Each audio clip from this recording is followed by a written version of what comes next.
Hello, everybody. Welcome to what I hope is the introduction to double squeezes.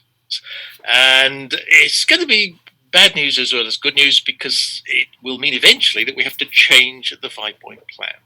But I'm going to approach this in the same way that I've been working before, that this we're just looking at simple squeezes, 2 suits only. What can go wrong with the squeeze, and then when it goes wrong, what can we do about it? And the particular thing I'm interested in is that one of your hands, and let's say it is your hand, the declarer, has 2 threats in it, but neither of those threats have an entry. Now, without an entry, obviously none of the standard squeeze techniques are going to work. You can't even use both hands. And for squeezes to work, it's always necessary to have access to both hands because you have 2 hands to hold your cards in and they've got only one. So obviously I'm going to need something extra if I'm going to make a trick out of a squeeze besides my 2 threats. And this extra has to be at least an entry to the opposite hand, to the dummy. And because I've got to have a card that I can turn into a winner after I cross to dummy, I have to have a winner and another card with it. Now, I can't be bothered saying winner all the time. I'm going to say ace on the other side. Funny enough, in double squeezes, it normally is the ace that's the entry. But that's by the by. It really could be any top card that acts as an entry. I want to talk about this that partner has. It could be, of course, a threat. So it could be that only one of your opponents can beat it. In which case, we no longer have any problems with our single squeezes because with 3 sets, you are almost spoiled for choice. I know you've got 2 threats in your hand. Throw one of them away. And then you've got a single threat in your hand and an entry threat in the other. No problem. Or throw the other one away. So, and not only that, there's other squeezes we haven't talked about. There are actually triple squeezes where somebody is having to guard 3 suits because you've got 3 threats, and with your 3 sets you can really go and gouge tricks out of that particular partner. So I'm not bothered about this card in dummy being a threat. It is just a normal, humble card which can be beaten by anybody at the table. Well, I guess it doesn't matter if you can beat it, but certainly both of your opponents might be able to beat it. Now, there's no terminology in the literature for such a card, and I have a word for it. I call it an irritant, because this card, you see, isn't really a problem. Both players can beat it. It's like when mum and dad are out and the 2 elder children have been told to look after their younger brother. It's a little bit of an irritation, really, but no problem. There's 2 of them. And then it turns out that one of them has to go make the meal at 5 o'clock. And then it turns out that the other one has to go and answer the door because there's a postman there and he wants something signed for. And suddenly, there's nobody looking after this young child. And so something, in our case, something that happens, he turns into a trick for us. So that's what we want to happen in this double squeeze. You see, we've got 2 threats in our hands. We want one of those to tie up the person on the left, and we want the other one, the other threat, to tie up the person on the right, and then nobody is left to look after that tiny little irritant in the dummy, and so magically it then appears as a winner for us at the end of the process. Now, that's the principle, and there's some good news here, of course, because I've told you before how it's anti-percentage to have a squeeze. Normally when you do one, it's because you've got some knowledge about who owns what. It's anti-percentage because by the time you know that the person on the left owns a particular threat, then there's more vacant spaces on the right, so it becomes more likely that they don't own, or the guard rather than threat, the guard to the second threat. So simple squeezes aren't a very high percentage. But now what I'm looking for is the opposite. I want the person on the left to hold one of the cards, and I want the person on the other side to hold the other one.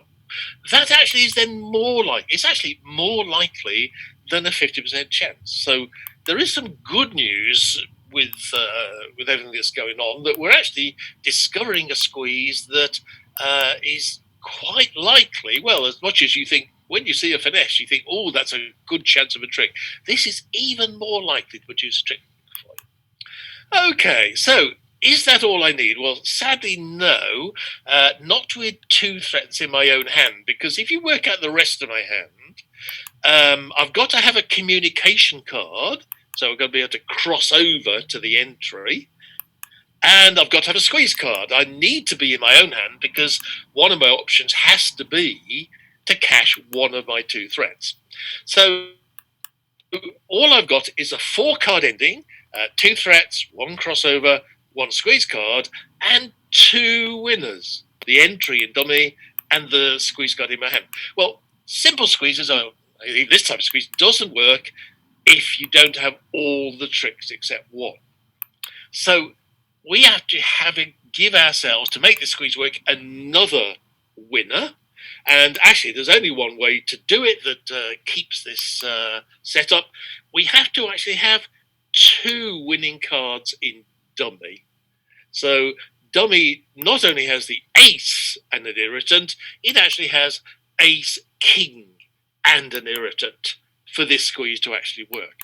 And to some extent, this is really good news, because when we go investigating hands where our simple squeeze is going wrong, it becomes very quick to identify this particular holding.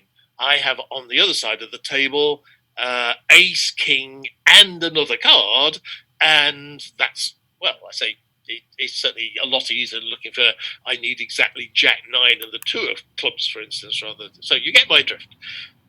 And everybody with the plan now. So I'm expecting on all today's hands to discover that I do have threats, two of them, yay, but no, they all turn out to be single threats. The squeeze isn't going to work, so then I'm going to backtrack and say, well, can I manage one of these 3-suit squeezes where there's, it's not called a 3, because you're squeezing both opponents, they're called double squeezes rather than 3-suit squeezes, but they involve 3 suits, and they're easy to look for, because once you've identified your two unfortunately maimed threats, you then have to go looking for this ace, king, and another for this particular double squeeze to work. So let's have a go at this particular problem.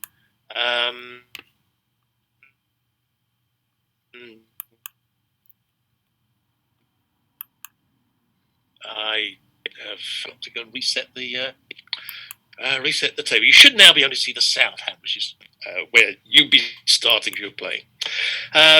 East starts by bidding 2 hearts, and that gives us a problem here, because you have loads of bids. You'd like to double, of course, because that brings the spades into the picture, but you're much more likely to get a diamond bid from partner. You could bid 3 clubs, but then that's rather sounding like that's where you live. And of course, you've actually got a stop, and you've also got a space suit, and you might bid 2 no trumps, because you do have a heart stop, although I disapprove of such bids, because with shortages, it's probably better to start off by doing something different and then showing you've got a stop later. 2 no trump shows 16 to 18, and I've only got 15, but nevertheless, I'm so enamoured of my heart stop, and so enamoured of the fact that I've got a 5-card club suit, which I'm sure I can add an extra point for. I am going to go against all my principles and bid 2 no trump. In real life, I'd probably bid 3 clubs. Partner bids 4 diamonds, and you've agreed that over any strong 2 no trump, that is showing a 6-card diamond suit with interest in going on to a slam. So once again, you're looking at problems because, well, you've only got a doubleton diamond, but hey, they are the ace and the jack, and probably partner's got king, queen to six for that bid. So I don't know. We've said four no trump is a sign off. I don't like your suit. Or I can cube it if I do like it. Do I? I have no idea whether I like it. I know I'm going to bid four hearts to go and tell partner that I do like the diamond suit. Don't know really what I'm doing here. So, okay, and now partner bids. Right. Well, he must have a very good hand over there. Especially since I said I like the diamonds. So here we are in our final contract. I assume I'm going to get a heart lead because he's bid two hearts, but no, I get the lead of it. Goodness gracious, partner. Just because I said I like the diamonds, and surely isn't it one of our lines to play in diamonds and rough out my club suit for extra tricks? Well, yeah. If you're having thoughts like this, you are doing absolutely the wrong thing when dummy goes down. And this is one of my hobby horses, so I can't resist indulging myself. When dummy goes down, your only interest should be in making your contract. I actually, funnily enough, have a story from earlier this week. There's a pair I teach, and going over the hands, somebody had opened one no trump, and they had overcalled two diamonds, multi-landy, showing a 6-card major, and their partner had passed because they had a singleton spade and a 7-card diamond suit. They thought that would be better. Well, it was a mistake because actually the suit, the 6 cards major, was hearts, not spades, and the person now playing two diamond was furious about it. And I asked her afterwards, this contract is cold. Why did you go down and lose 3 imps? And her answer was, because I was so furious with him. I spent all my time thinking, why are we not in hearts? And what am I going to say to him afterwards? And I didn't even think about what I was doing. You should never, ever be trying to analyze either your bidding or your partner's bidding at this stage. Your entire focus should be on making the contract. And I've had my little rant now, so it's just something I see people do. As soon as dummy goes down, they start criticizing partner. It really, really irritates me. Okay, well, let's do our due diligence. What have I got here? Almost nothing. 1 in spades, 2 in hearts, 2 in clubs, 2 in diamonds. So I can't generate extra tricks really anywhere. I have a heart finesse, which must surely lose. And I am sure that I'm going to need the diamonds to come in. I'm going to get even close to this contract. Let's assume it comes in. I'm going to have 6 diamonds, 2 clubs for 8, 2 hearts for 10, and a spade for 11. Still not there. So annoying. Can I get an extra trick anywhere? No. There's nowhere to go for another trick. So my only chance is going to be that some squeeze is going to materialize. And squeezes only work if I have all the tricks except 1. I have hopefully 11 winners and 12 tricks to play. So at trick 1, I must, on general principles, duck in order to correct the count, just in case I can actually make this mad contract the partner's going to put me into. Okay, well, I'm going to win that one then, because now I need the rest of the tricks. And one thing about this, I'm expecting the heart finesse to work. East-West cards say that the 2-heart bid is 6 to 9. So if West has King, Queen, Jack of spades, East is actually likely to have the Queen of diamonds. I just hope that they're breaking well, so we'll just have to see how that goes. Well, that's good news. Excellent. And are they breaking? Yes, they are. Well, that's good news. Okay, so I've got my diamond tricks, and obviously I'm going to cross back over and cash them, but we must do our final rethink of what's going to happen. I've got no natural way of generating a trick by force, so this has to be a squeeze. So where are my threats? Hey, 7 of spades. That's a threat against the person on the left. Not a club, because anybody could have the jack of clubs and anybody could have the queen of clubs, although maybe somebody's got both of them. Definitely a heart threat. Ace open 2 hearts, I can cash the ace and the king, and the jack of hearts will be a threat against the person on the right.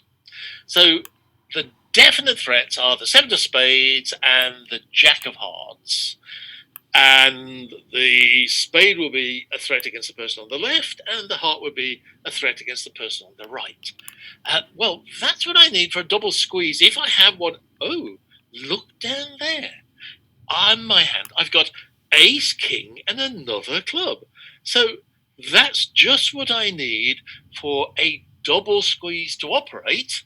And all I have to do is make sure that I have my single threats. In other words, I mustn't leave the jack of hearts blocked so that I'm not in a position to cash it. It's the normal thing that we do when playing any squeeze with a blocking card.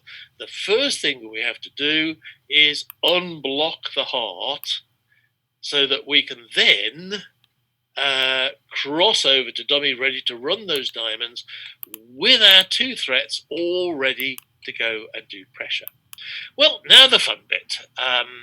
We're going to run the diamond suit, so king of diamonds there. What shall I throw? Ooh, doesn't matter. The 7 of spades is my threat. I'll throw spades away.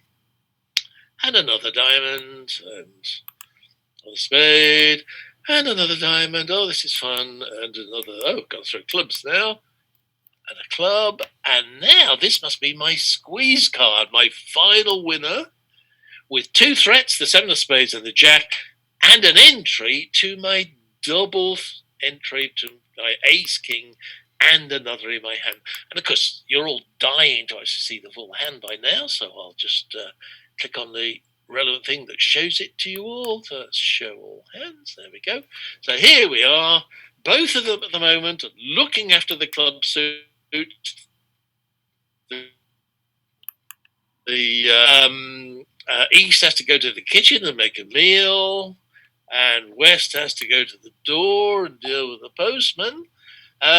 So magically, in comes my final trick from the double squeeze, even though the 10 of clubs wasn't a threat at all when it started. Either player could have beaten it. Nevertheless, that little, well, big irritant in this case, manages to take the final trick, and I make my squeeze. So that's what we're going to practice today. You'll find that in all our hands, except if we get far enough, I'll start introducing something new. But hopefully, we'll all start doing things, and then we'll discover that we've got 2 isolated threats. We'll look to see if we have what we need for the double squeeze, and amazingly, since they're constructed examples, amazingly that you will find that you have indeed the hands that are needed for the thing. I'm going to leave the sound state because, of course, I love having volunteers that I can chat to, and bring in the next hand. So take it to the table and welcome.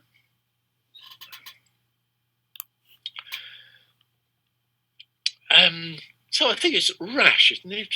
Rash, I think somebody said you called Rash. So okay, welcome. Can you unmute your microphone and check that you can talk to us? D. You're only supposed to have the sound on if you're actually sitting at the table working. But what you do is you click on the participants tab in the Zoom call, then you look at your name and you click on the red microphone to turn it black so that you can. Yeah, I have did that. Lovely, well done, Rash. And did you deal with Chris asking for the call, Kathy? Probably, don't know. Right, I shall concentrate on this. Okay, so what is this contract? Well, it's actually a 7 no trump contract. So the wait a bit. Is this board 1 or board 2? This is board 1 still, isn't it? I thought I'd sent board 2 to the table. Export, upload to the table. Oh, that's more like the hand I was expecting. Okay, it's a 7-no trump contract, Rash. So if you bid that, they don't bid, so we're not interested in what they have to say. And the lead is the 9 of clubs because what happened here? I think this was a partner. Partner and I bid to 7 clubs, and then my partner, because it was match points, decided all the hands showing, Alan. Oh no! So not very. I told you I wouldn't be winning today. So West has nothing in view. Okay. So hopefully now you just see your own hand and dummies because they've led. And I say what happened was my partner, having bid to 7 clubs, decided that we could actually make 7-no trumps and get an even better match point score. I think people who do this are mad because I've yet to bid a slam where I get a bad match point score. So if you're going to make 7 clubs, why really try to ice the cake by bidding 7-no trump? But that's what he did. Okay, so due diligence. How many tricks do you have? 12 tricks. You do indeed have 12 tricks. Do you have any natural place to go for additional tricks? No.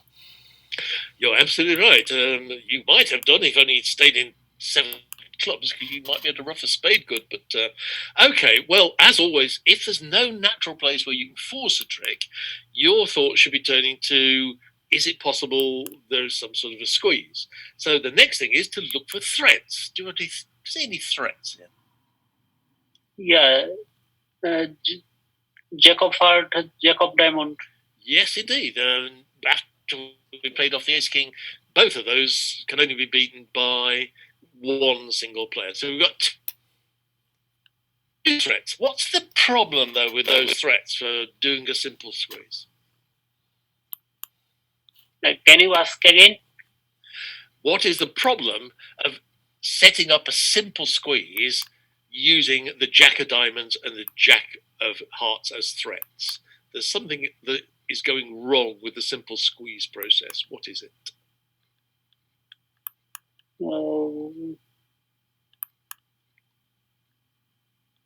Okay, I'll let you know the answer. It is that you have no entry. You can't do a squeeze without using both hands. And obviously you're going to be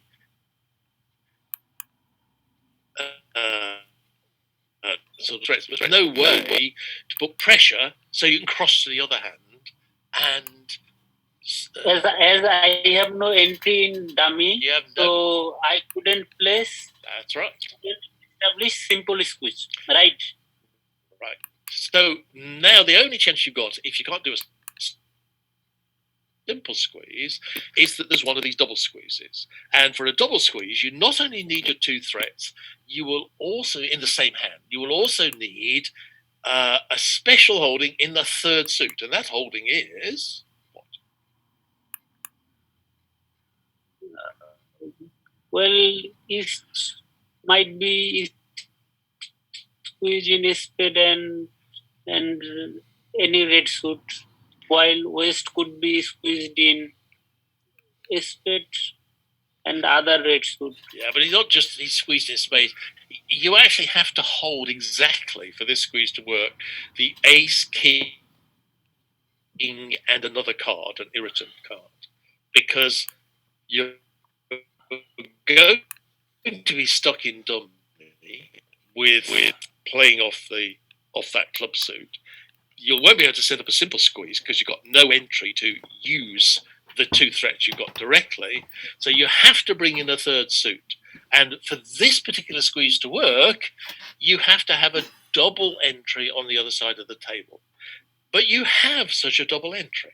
You actually have the Ace and the King of Spades as a double entry to the spade suit, as well as a 3rd card, which is, as I say, an irritant. It's not a threat. The 3rd spade can be beaten by either player, but it's certainly an irritant because it's there and somebody has to go and look after it. And the way to play these is then to set up your 2 single threats and then run off all your winners to end in dummy with the 2 single threats. You're ready to cash your single threats or cross over in what I call the central suit. That's again not standard notation, but it's what in my mind I've always called this third suit. I have the two threats on the side and the central suit in the middle. You cross over in the spades, my central suit, and hopefully that will have generated a winner for us.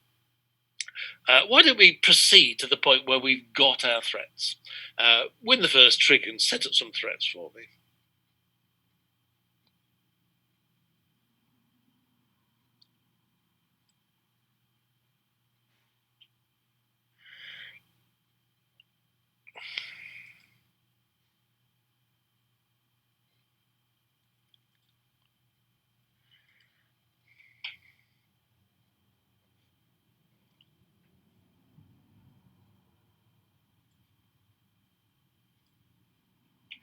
Okay, so there, yes, indeed. Cross over to where the long suit is.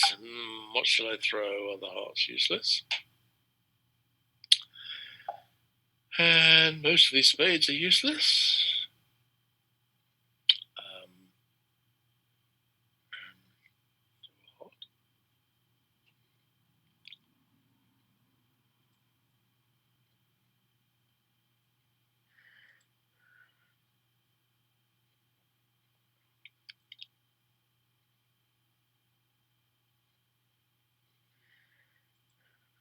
Oh, and because I haven't been paying attention, I could just play it through. I have to keep the diamond guarded, so I must throw that. I have to keep the heart guarded, so I must throw. No, I don't have to throw that. Sorry, cancel. I can just throw. I can just throw another heart, and I still get the queen. Okay, well, now you've performed the squeeze, because hopefully one person has kept the diamonds guarded, so they can't have three spades. The other person, you hope, has kept the hearts guarded, so they can't have three spades. That should mean that if you now play your central suit, you will magically produce a winner out of your little tiny seven of spades. Let's go and see.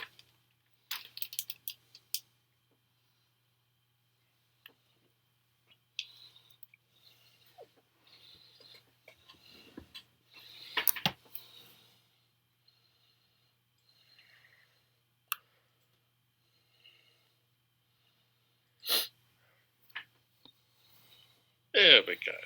Well done. So a lot of this is to do with recognizing the position. I say you're led to it to some extent because after the ace king of hearts and the ace king of diamonds, you see that you've got two threats. They're easy to spot, but of course also easy to spot that they have no entries, and therefore it's going to have to be a double squeeze if you're actually going to achieve anything. And then it's a matter of knowledge, because you need to, well, it's handy to know these double squeezes with threats in the same hand only work if you have a double entry. But joy, oh joy, you did have a double entry. Now, to some extent, you have to be lucky, because you needed one person to look after the diamonds. That turned out to be east. You needed one person to look after the hearts, and that turned out to be west. But that is actually likely. Once somebody turns up with the queen of hearts, that's one card placed in their hand. It just becomes that bit more likely that the other player has got the queen of diamonds. It's above a 50% chance that the threats are going to be split. Rather than, in fact, a 52% chance they're going to be split rather than they're going to be in the same hand. So, see, these are good squeezes, but to do them, there's all sorts of things people do. I mean, if people don't know what they're playing for, they tend to cash the ace king of spades, or they don't cash the ace king of hearts or the ace king. You need to know what you're aiming for. So it was set up the two threats, spot the fact that it's a double squeeze because of that ace king small, and then cross over to dummy to run the clubs and perform the squeeze. And it's not a guaranteed squeeze. You just hope somebody's got the diamonds on one side, the hearts on the other. But then, if that's the case, it will definitely function, and your spades will, as here. In fact, now that I look at it, I see that actually only East could protect the spades anyway. But if you imagine another spade in the left hand, they both would have been able to beat the 7 of spades with an extra spade on the left, but they wouldn't at the end of the squeeze. West would be forced to keep the queen of hearts, East the queen of diamonds, and so on. So well done, Rash. You've had your dose of doing squeezes for today. I'm going to put a new hand up for somebody else to have a go at. Okay. Oops, have I shown the deal source? Lovely. For once I remembered it's only the south end on view. You to leave the table, Rash, and somebody else to come in and try and see if they can spot the double squares.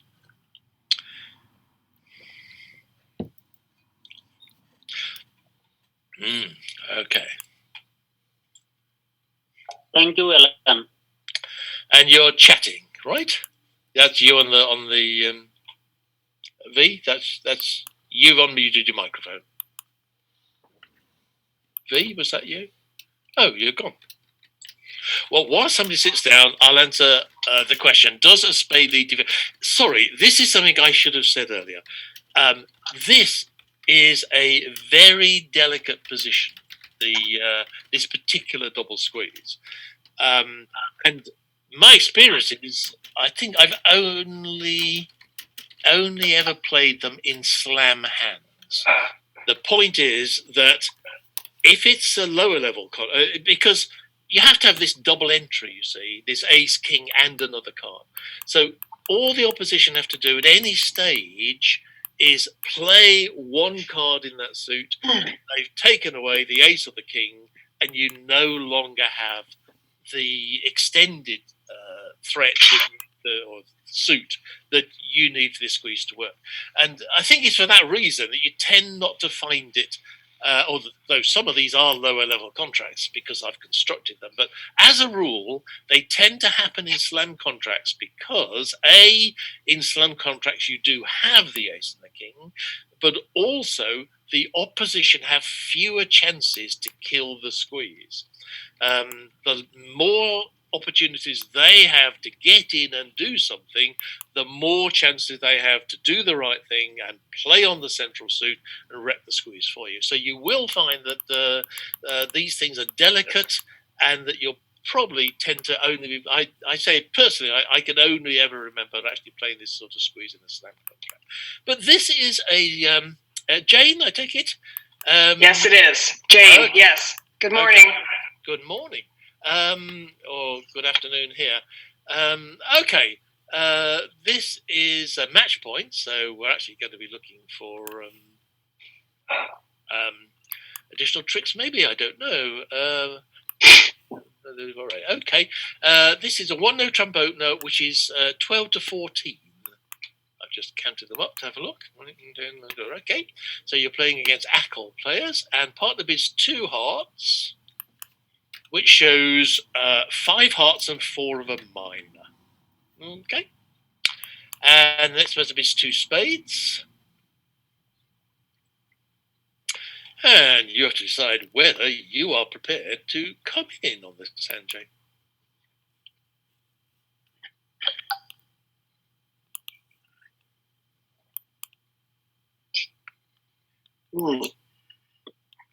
Hearts and a minor. Well, and 1-no trump opener.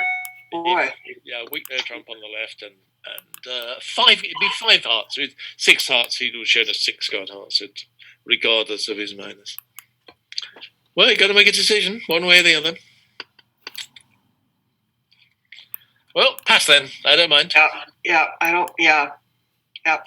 I think it's close, to be honest. Wow. Okay, partner seems to have a good hand. All right. I think 2-no trump, if you bid that for me, is asking partner to bid his minor rather than choosing minor. So you bid 2-no trump, tell partner to bid his minor. Yep. And if only partner would learn the system, we could actually play bridge a lot better. I'm afraid he's left you in 2-no trump, Jay. Best of luck in playing the contract. Thank you. You're welcome. Right. Well, they're going to need a spade, of course. Nothing to do about squeezes, of course. This is all about ordinary card play and due diligence and all the rest of it. So you can count your tricks. You have 3. 3, yes. Only 5. 5 more. Right. Well, my guess is we're going to play on both clubs and diamonds for additional tricks. We might play for the hearts to be 3-3, but anyway, let's see what happens. Do you want to win this trick or duck it? No, I'd like to dock it to try and finesse the jack. Good idea. You're in charge of this bit. Yeah. If you pick on that 2 of spade, that's the way to do it. Okay. Good suit. So that'll be a doubleton, since East would presumably have a 5-card spade suit. I imagine he's going to duck. He knows you've got his check. Okay, so, I'm thinking the club finesse surely is right. West has most of the points. Club finesse? Yep. Yeah, go for it. Yep. Mm-hmm.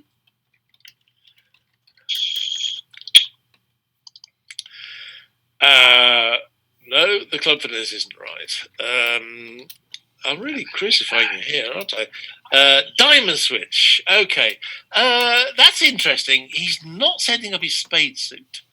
So at least that means he doesn't think he's going to get in and cash anything else. That's bad news.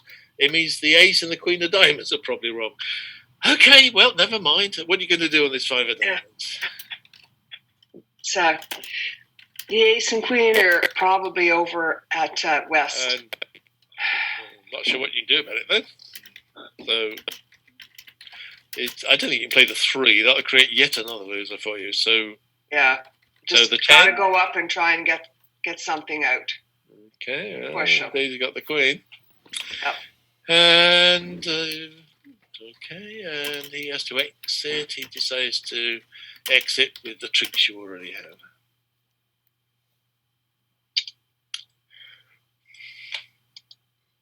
Right. So 4, 8, 9, 10, 11, 12. Right. Spade, I think. And I would cash that jack while you're there. It's going to be an awkward card. Yeah. Left, and I think you can throw a heart away, for instance. So I don't think it's a problem for you. Who knows? Might give them some problems.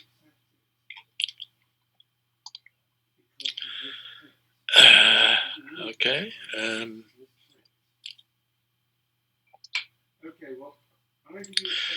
Right. Well, you can no longer set the heart suit up. There's only diamonds to play on.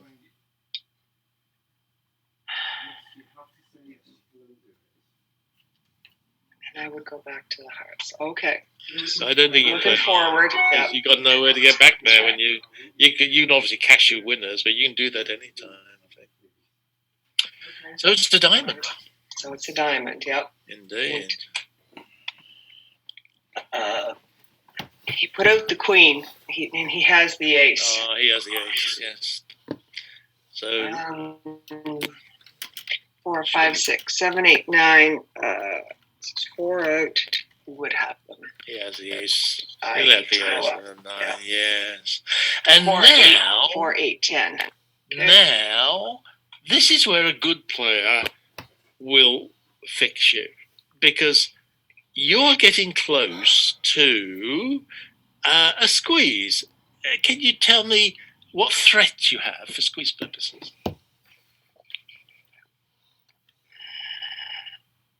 In dummy, I have the heart 8. And No. A threat is a card that can only be beaten by one player. One player. All right. The 8 is a loser for both players, in all likelihood. So in my hand, it would be the 4, 8, 10. the diamond 3. The diamond 3 is a threat, yeah. And the spade 5. That's right. And good news is, of course, for a double squeeze, they actually threaten each side of the table. Obviously, East has the spades, and West certainly looks as though he's a person dealing with the diamond suit. Now, a good player here will recognise the position, and the way to defeat it is to break up the central suit. If they play a heart at you now, you are dead in many ways. Among others, you can't reach your hand. You have no entry. But if you look at, I'll show you what people do. I'll show you the full hand. So, yes, okay, here you go, Jane, and everybody else, everybody join in. What people tend to see is not the long-term plan of, oh, I better. You see, you can't have hearts. Partner bid for 5-card heart suit. You've thrown a heart.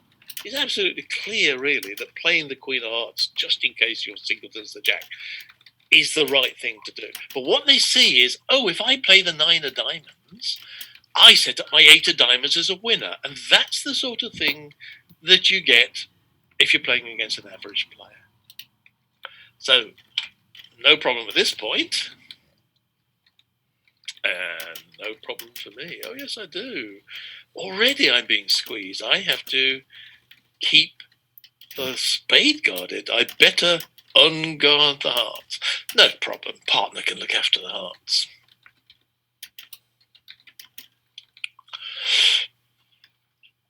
I'd win that if I were him. Okay. And there's one last thing you need to do to complete your squeeze. And what might that be? Well, the ace of spades. The ace of spades will be your final card that sets you up with just your 2 single threats in the hand and the extended central suit. Well, I have to keep the 8 of diamonds. Oh, partner can look after the hearts, I'm sure.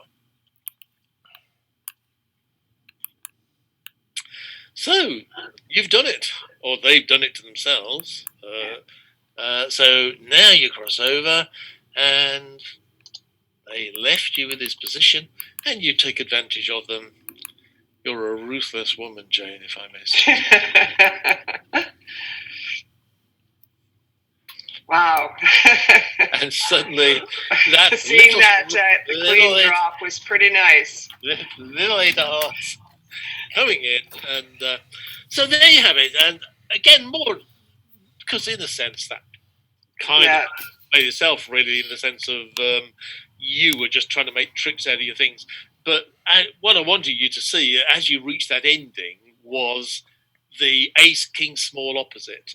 It should start to leap to mind as, ooh, that's the thing I need in these double squeezes. And, oh, look at my hand. You weren't thinking of it, at least I wasn't, as we played. I was just trying to make tricks out of the club suit and the diamond suit. And then suddenly, there. But it also illustrates the defense. These double squeezes, I say, are very delicate. And this one was honestly quite marked. Any strong player would have switched to a heart at the end and taken you off there. As it is, partner's looking pleased with herself for passing 2 no trumps and getting a top. So you need a new partner. I have to tell somebody at least who learns the system. All right. Thank you very much, Alan. Nice to play the hand with you. Let's play one more today, and then tomorrow. Well, then I'll tell you the really bad news, and we'll say bye for today, and I'll start practicing something different next week. So, so exporting this one. There we go. Oh dear. Let's stop it from being visible. Okay, so one last volunteer, please, to see if they can spot.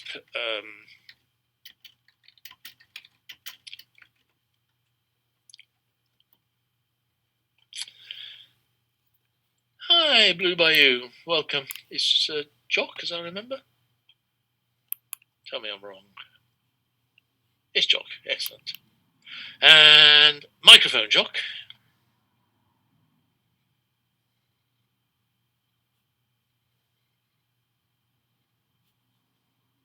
No microphone? No, you can't. Okay, yes, microphone. Well done. Welcome back. Okay. Here we go. It's another one trump, but this time they're playing 2 over 1. So that's a strong no trump. Okay. Your partner likes to play multi-landy, as you gathered earlier. So partner bids 2 diamonds, showing a 6-card major. So I should have alerted that. Sorry. Shall I put an alert on it? Please explain. Is that alerted? I won't do this. It's off the side of my screen. I can't even alter it. Okay, so that should have been not that you could have seen the alert, but you've agreed to play multi-landy, and partner has shown a 6-card major. I wonder which one it is. What do you think it is, John? I think it's hearts. I'm guessing it's hearts as well. So here you are with your 10, 13, 14, 15, 16, 18 count. Opposite the partner who thinks he can show a 6-card heart suit with a strong no trump on the left. What do you fancy doing?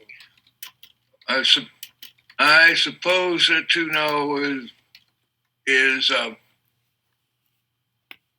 asking. It is actually some kind of rebid. So I'm 3-no. And 3 no trump would be to play. Yes. I suspect those are your 2 options. What's your feeling? 2 no trump. Tell me more about your hand, or 3 no trump. I think we should play in 3 no trumps.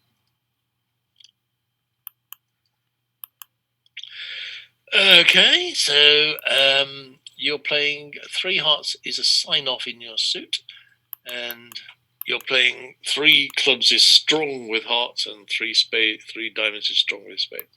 So partners a minimum with hearts. Now what you going to do? Oh, sorry. No, so we don't have 10 spades, so back to 3 no trump. All right. I think really got a big game here somewhere. And if he doesn't have a... So it is possible, of course, that the 4 hearts is the right contract, but I don't know. You've probably got the ace of spades to lose, and who knows what's in club. So unless he's got really good hearts, and he did say not the best of hands. So, okay, what's he going to lead? He's going to lead ace, which he plays as, it lets me explain. Suddenly, 6-card major. There we go.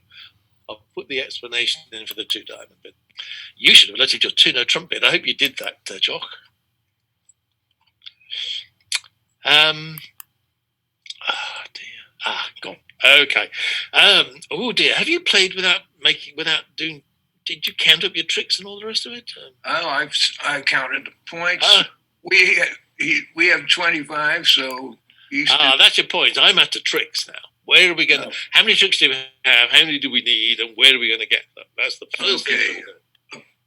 A club and 4 diamonds is 5.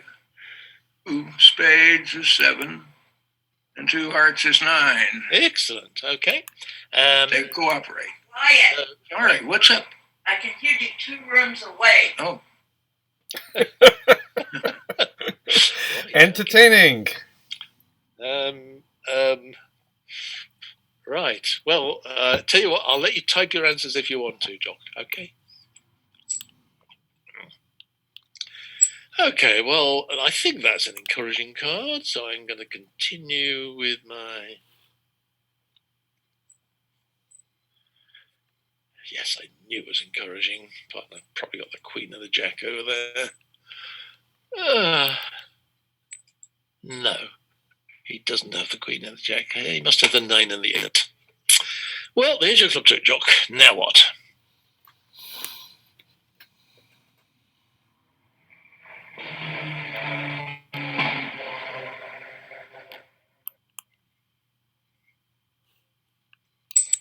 I think so. Normally, right, not to play it because it's a communication suit, and you ought to be able to. Okay, so 6 of spades, 2.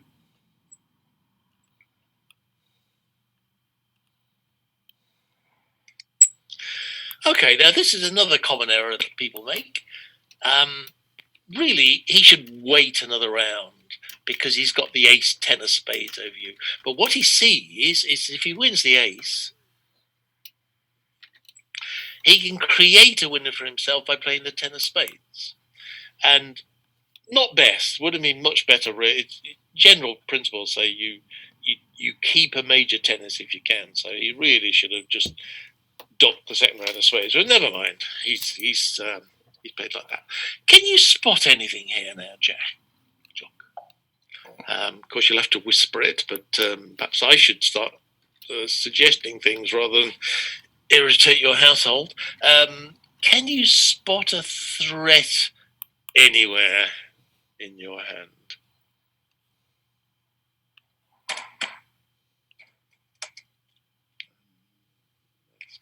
Yeah. Okay. What about a spade threat?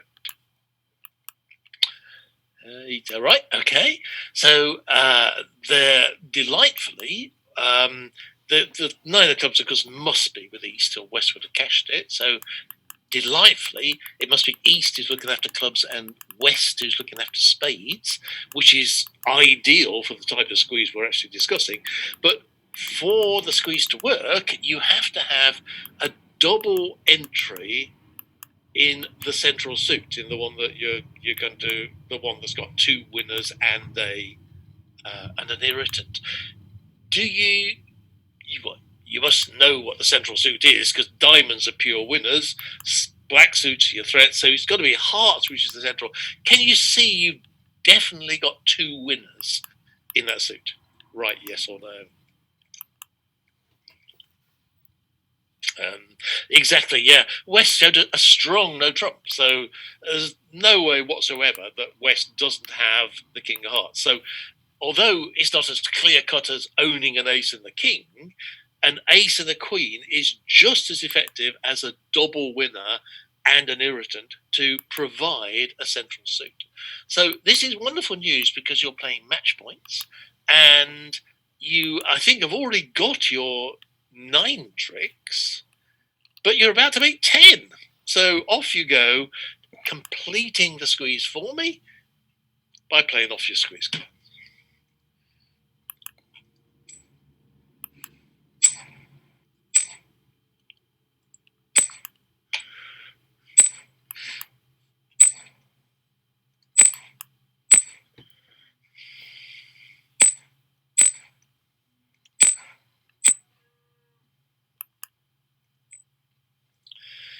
And here we go, the final moment for everybody.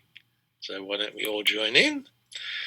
You can see that West has to go and keep that spade threat that we talked about, so he's going to leave the hearts to partner.